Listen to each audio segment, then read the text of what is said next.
All right, everybody. Is Anthony Bowling again, here with Chasing Gazillions. Not the same as making millions. And another episode here. Today's guest, we're bringing to you, it's election season, guys. And we're bringing to you candidates who are running and seeking the office for Ward 7 City Council. And today, our guest is Villareal VJ Johnson, your next Ward 7 council member who wants to come and share with you what's been happening on the campaign trail, other issues that you, as Ward 7 residents, should be focused on as you are marching your way towards the June 4th election. So we're not going to take up a lot of time. What we want to start off is bring Villareal here to the main screen. Villareal, welcome to the show. All right, you're very welcome. We also, I see here in the corner, we have Khadija Barkley, your director of communications here today. Thanks for coming on, guys. So, Villareal, let's just get started. Talk to our audience about children, our ward, the diversity of our ward, what we should be focused on, what should we, be concerned about here in Ward 7. Well, first, let's talk about making Ward 7 one by building bridges and connecting people to what they need and want. The beautiful thing about government and the beautiful thing about American democracy is that we all get the privilege of exercising our God-given right of free will. And what we get to do with our free will is to exercise choices. And what we want to do in this election season is to make sure that people know what choice they can make for leadership. And that's why I'm running, because I believe that the human being has the right to choose. And that is a very important staple of American democracy, how we get to choose, what we get to choose in our pursuit of life, liberty, and happiness. Okay. All right. Wonderful. Well, I like that. That's a great way to start off. Hey, why don't we, before we let you go any further here, why don't we set up today's conversation by hearing what it is that you've said in the past about youth development and its importance here. Socioeconomic disparities and family dynamics. How do you intend to address the root causes of violence in our community? Additionally, what measures will you implement to actively engage families and communities in fostering environments that promote positive youth development and reduce the prevalence of violence? I'll work backwards. Youth development is centered on belonging. The problem with our young people is that they feel disconnected and they do not belong. And they are attracted to situations that create opportunities for them to make poor decisions, right? It's not that simple. What we need to do for our young people is instill a different set of values that we value them.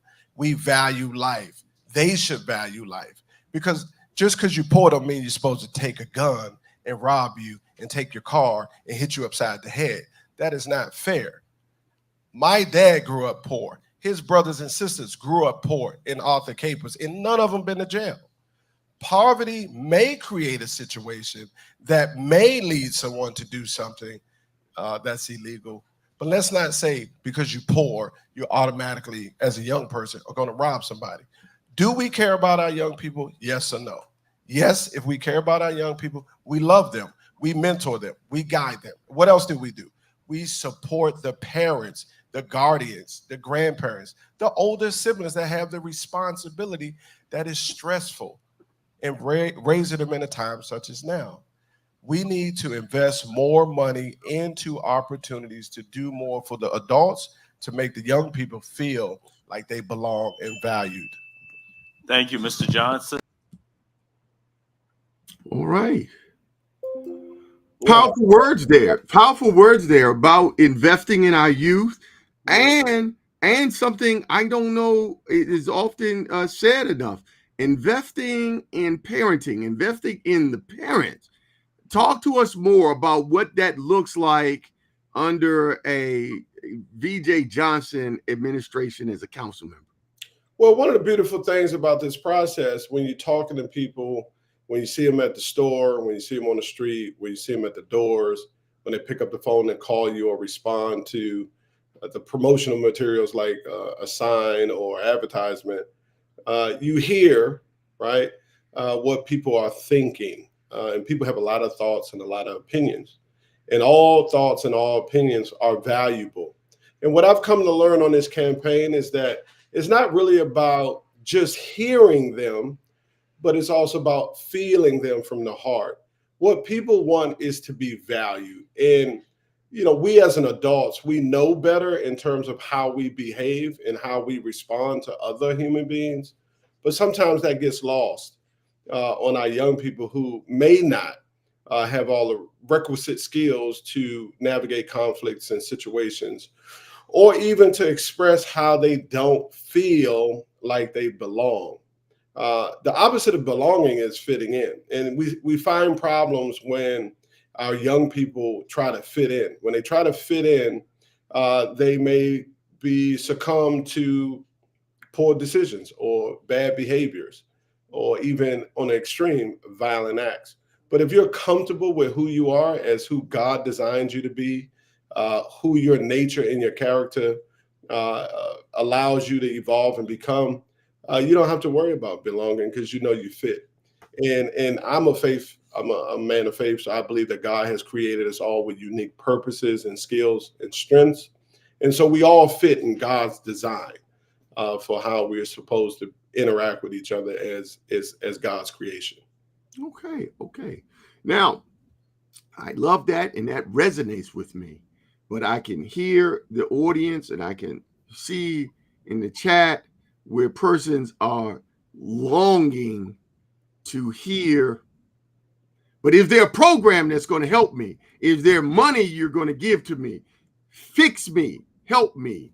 What are you going to do? Is what I hear in the background. Well, it's not that simple. You can't legislate love. You can't legislate care. You can't legislate nurturing. You can't legislate support unless you're redirecting resources from a place that's rooted in genuine care for the human being. So what can we do differently? It depends. What target population are we dealing with? Are we dealing with the homeless? Are we dealing with our aging? Are we dealing with those with disabilities? Are we dealing with those with drug and substance abuse issues? Are we dealing with immigration? What are we dealing with? Because there is no one silver bullet. There's no one program that's going to change holistically in a snap the problems of the world. It's just not going to happen, right? So what specifically can we do about young people? Well, we got to stabilize families, right? We have to stabilize families. The brokenness that these young people are growing up, what they see leads them to hopelessness and despair. Think about it like this, right? I grew up, my parents were married, they divorced, and then my parents both remarried. So my lens is from that of adults not cooperating and choosing to do something different, and navigating multiple households, right? And seeing the difference in the nuances in all these different households. I elected as a teenager to act out and to do the things that I thought was in my best interest with my limited mind at such a young age. And then I finally, maybe God inspired me to go live with my grandparents, right? And my granddad died. And that was traumatic, right? That was traumatizing. And that impacted me again, and it impacted our whole family. But I can say, looking back on a younger version of me, I was looking for security. I was looking for love. I was looking for support. I was looking for nurturing. And, the one program that I can speak to which was a diversion program, which was designed to redirect me from a path of acting out in the streets and selling drugs, right? And I was redirected to another program in DCPS, which allowed me to finish school. And that's where I ran into a teacher and a coach that made me belong, right? I had a talent, I had skills, I was good at math, I could tackle, right? So I found two places in a school environment that made me feel wanted and valued, where I could be a part of a unit, I could be a part of a team. And what are we doing, right? Are we grabbing young people and are we redirecting them, right, to where they could be useful in their gifts and talents and desires? Yes. Wonderful. I love that. I received that. There's something you said though. I see here in the chat, someone else caught on to it as well. And the comment was, there's such a diversity of persons here in our ward. Our ward is ever changing and growing. The population and the demographics in our neighborhoods are so diverse. And then you talked about, well, solutions being oriented at a particular problem, because you rattled off 8 or 9 different segments of the population by age. That the question is, and can you go and represent, for example, just one facet of the population? Could you go, for example, and just represent all the women here in the ward and their issues that are unique to just women? How do you balance that? And or should you even try? Should we just send a candidate down to the office who's just going to focus on gender as their champion, as their goal? We need to focus on issues that are good for the whole community. I think every population or every segment of the population, the particular demographic, all have needs that's not being met within the environment, and that's government's job, because government is for the people, by the people, of the people, to make sure that the world is the best place for you, the individual, to make a decision on how you're going to pursue life, liberty, and happiness, right? Do we focus on women? Absolutely. There are so many issues that are problematic for women, like maternal health, disparity in employment or advancement in careers, or protection, right? Historically, women have been marginalized, they've been left out, they've been abused, they couldn't vote, they couldn't have property. It is a number of problems that we need to fix with legislation to change the public policy outcomes to help women. We also need to look at children and seniors. So we don't alienate and say, oh, we're just going to work on one group. We got to work on the environment, because at the end of the day, we are raising children. We are producing humans, and all humans need to be loved, nurtured, supported. And that's what communicates to them value. Mm-hmm. I like that. I like where you're coming from. I like that indeed. We want to bring in, I think we have time here, and we appreciate you sharing the time with us. Um, uh, we've talked about diversity of community and special needs and interests. Let's see what you've said in the past about our environment. Godspeed with the rats. My father's first job with Pride was running through the alleys chasing rats with pointed sticks. And those who've been around long enough know that's a real thing, right? Rats have been with us. Unfortunately, they're going to be with us. But what we don't want is rats in our restaurants. We don't want rats in our storefronts. We don't want rats at the places that we go eat in Ward 7. So what we have to do is hold the restaurants more accountable and give them the resources so they can fight the rats. All right. Second, sidewalks. We have to have a walkable community. We have that issue in Hillcrest. The neighborhood is divided on cutting sidewalks. Some people don't want their yards cut. But unfortunately, it's an ADA thing. The federal law requires that you should be able to get around. If you have a wheelchair, if you have a mobilized wheelchair, if you are impaired some kind of way walking, it should be the right of you to walk on a sidewalk and not in the middle of the street and get hit by a car. We have to make that a priority. I know I'm gonna get in trouble when I go back. That sidewalk debate in my neighborhood is a tough one. And the third one was sidewalks, rats, environment. That's a tough one. I'm out of time. All right. Thank you very much, Mr. Johnson. Well, you're out of time then, but you have time now. You talked about the importance of us being able to eat and not be interrupted by rats and animals, but environment. Talk to us more about what you didn't have time to say then about our environment and what we should be thinking. Should we all be getting solar panels? Should we all be going to electricity? Share with us what we should be expecting here from the government and your administration regarding our environment. Yeah, we have to do the things that are security, right? That protects us, that makes us, I'll say this way. The public safety is everybody's concern. It's a unifier, regardless of what demographic you are a part of. You want to feel safe and secure as you move around our beloved city. So MPD has a responsibility to, they have two responsibilities in their mission statement. One is to reduce crime. They don't say eradicate crime because I guess they believe that people are going to misbehave and do things that are unlawful. But what they also say is we're going to, increase the feelings of security. Well, how do you do that? How do you increase the feelings of security? Well, police responsiveness is one. Police visibility is another, right?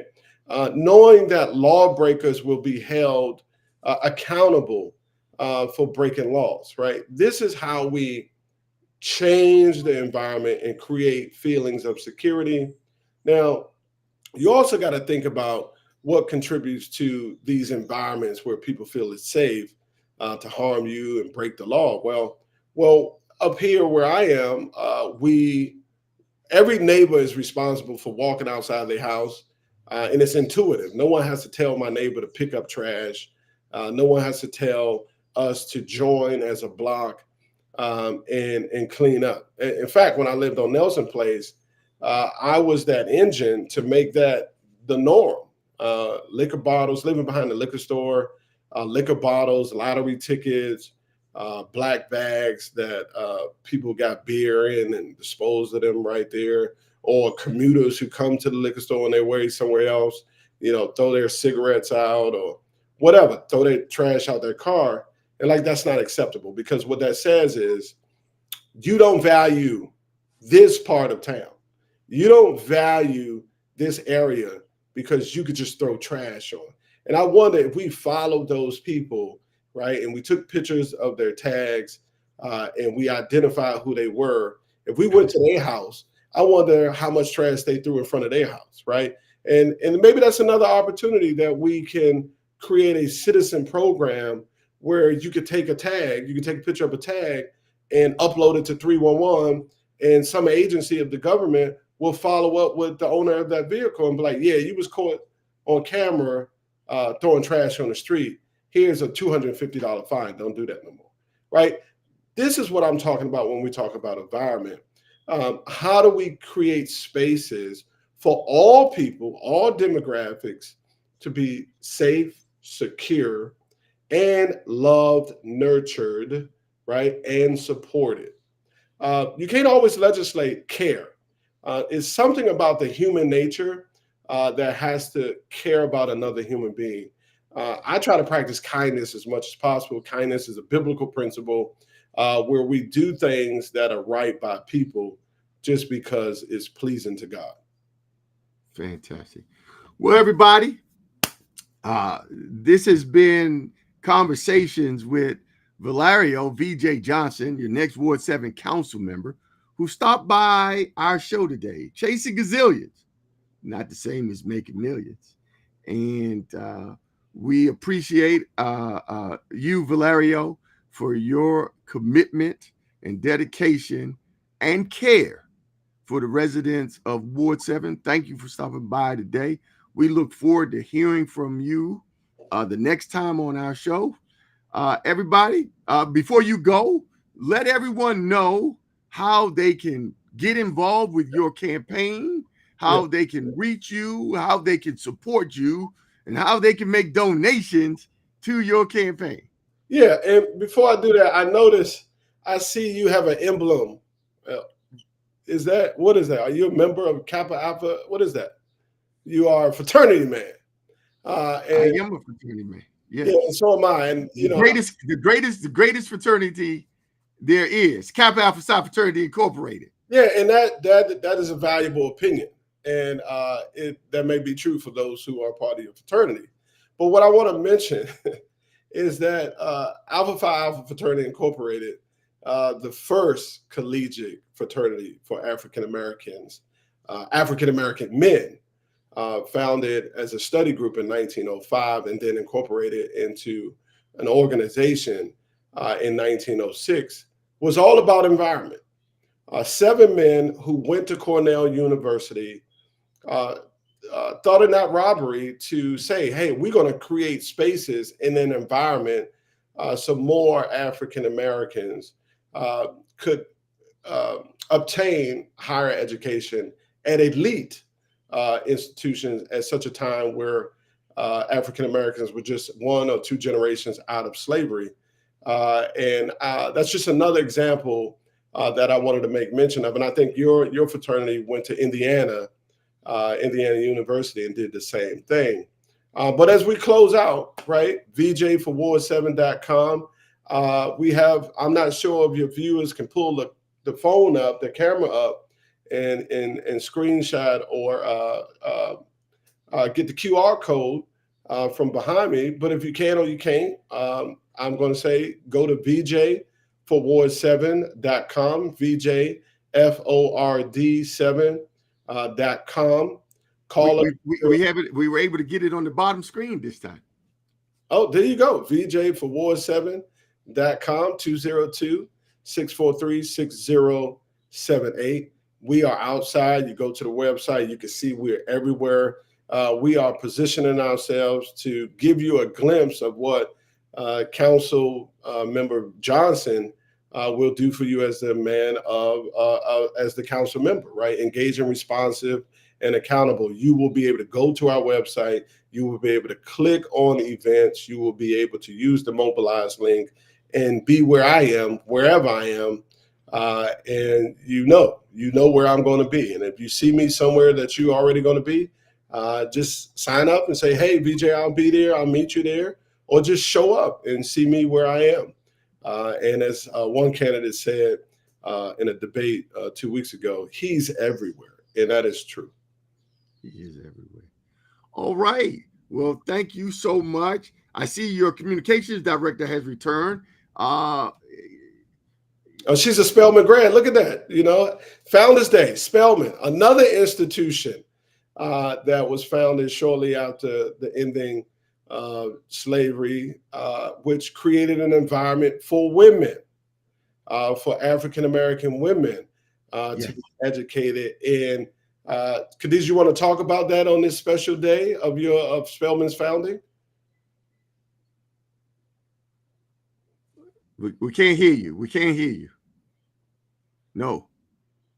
Can't hear you. I don't know why either. Your mic's not on. It happens. It happens. Technology. That's okay. That's all right. We'll get that worked out down the road. Always about Oh, now she's completely gone. Wow. Well, it is Spelman's founding, Yes, and that is a great institution for the African American community. it It is. has produced its fair share of beautiful, amazing, intelligent, accomplished, contributory women to our society, Yes. and has pushed for changes in rights of equality for women, Yes. and push men to do better and be better. Yes. And I'm sure Ms. Barkley, as your communication director, continues in that same spirit working on your campaign. Yeah. Yeah. Exactly. Okay, everybody. Hey, thank you again for coming out. Please spread this along social media, post it to your Facebook, Twitter, LinkedIn accounts, and we look forward to you. When is election day? You can vote early. Vote May 26th and May 28th through June 2nd. And election day is June 4th. Where do I go to vote? You can go to the website. You can go to VJ447.com, Okay. and we can help you get there, especially if you're voting for us. We'll make sure you get it done, get to the poll. The Board of Elections, you can go to the Board of Elections website. And when they release the polling centers, the early voting polling centers, and the same day voting polling centers, that information will be posted on the Board of Election and Ethics website. And they've removed all restrictions. You can vote anywhere. The ballots will be going out, and you just fill it out. Going out by mail? Yeah. This year, it's official law that everybody who is a registered voter will receive a ballot. This is one of the provisions that was created during COVID, and now it's a law. And we're looking forward to an exciting turnout. Voting in Ward 7 has been not as high as it could be. Last election cycle 2022, we did see an increase in turnout going to 29%, in part because of redistricting and the ward having 4 new precincts added to it. Ward 7 had once, as a ward, been at 36%, which is almost 4 out of 10 people. And I don't think that's good. I think more people should vote. I should more than half of the people eligible to vote should vote. But at one time, 4 out of 10 people, and where we in the precincts and the communities that we live in, we oftentimes see almost half the eligible voting population vote. So we want to keep pushing forward. And with the number of candidates in the race, I am predicting that we will see 20,000 voters in this election cycle. Okay, so you're not running unopposed. I thought it was just you, not just you. No, it's other people. It's other people. Yeah. Okay, great. Yeah, people got to make a choice though. That's on them, right? The candidate has to approach them and give them a reason why they should vote for them. But you know my reason, right? Leadership that will change the environment, a council member that will be engaging, responsive, and accountable, who will call you back. And, right, most important, who is making Ward 7 by building bridges and connecting people to what they need and want so they can access the opportunities and resources that will enhance their quality of life and prosperity because they are entitled to it as District of Columbia residents living in Ward 7. Wow. I love it. Well, we're going to end on that. Everybody, this is Villareal VJ Johnson, everybody. Give him a hand. All right. Well, we look forward to seeing you next time, VJ, and all the very best to you, and much success on your campaign. Thank All right. you.